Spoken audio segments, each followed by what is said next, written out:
Hello friends, welcome to my channel. This video is sponsored by Buy More mobile app.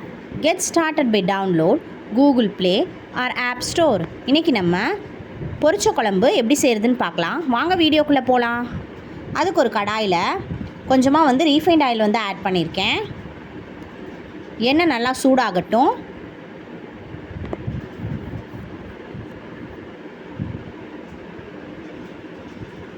நம்ம சேனலை இப்போ தான் first time பார்க்குறீங்கன்னா எல்லோரும் சப்ஸ்கிரைப் பண்ணிவிட்டு பாருங்கள்.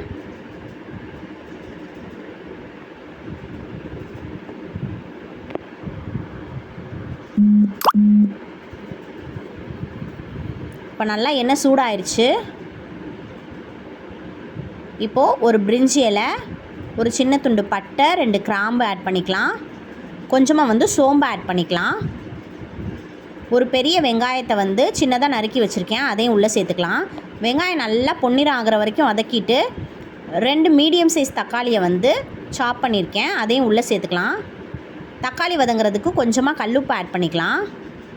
இப்போ கொஞ்சம் தக்காளி வதங்கினதுக்கப்புறம் இன்றைக்கி நான் முருங்கைக்காயும் உருளைக்கிழங்கும் ஆட் பண்ணியிருக்கேன். இது இப்போ கொஞ்சம் நேரம் வதக்கிட்டு மூடி போட்டு கொஞ்சம் நேரம் வேக விடலாம். இப்போது மூடியை திறந்து பார்க்கலாம்.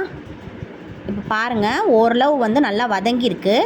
இப்போ இந்த ஸ்டேஜில் ஒரு அரை டீஸ்பூன் மஞ்சள் தூள் ஆட் பண்ணிக்கலாம்.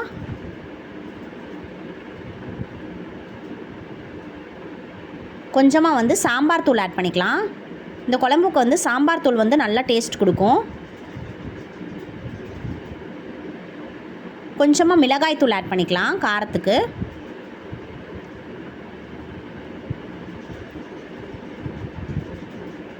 மல்லித்தூள் 1 டீஸ்பூன் ஆட் பண்ணிக்கலாம். வீட்டிலேயே அரைச்ச குழம்பு மிளகாய் தூள் 2 டீஸ்பூன் ஆட் பண்ணிக்கலாம்.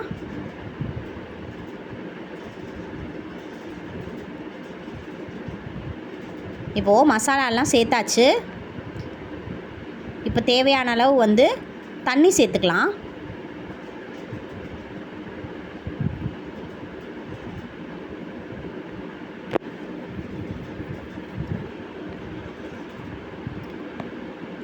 தண்ணி சேர்த்துட்டு நல்லா கலந்து விட்டுக்கலாம். இப்போ நம்ம பேஸ்ட் ரெடி பண்ண போகிறோம்.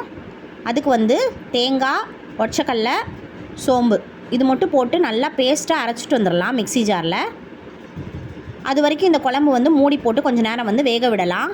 அந்த முருங்கைக்காயும் உருளைக்கிழங்கும் கொஞ்சம் நல்லா வேக விடலாம். இப்போது மூடியை திறந்து பார்க்கலாம்.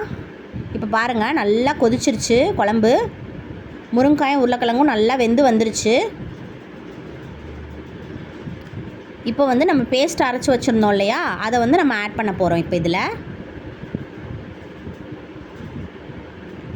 பேஸ்ட் ஆட் பண்ணதுக்கப்புறம் அந்த முருங்கைக்காய் இன்னும் 3/4 பதம் தான் வெந்திருக்கு. ஸோ அதனால் குக்கரில் போட்டு ஒரு விசில் விட்டால் கரெக்டாக இருக்கும்.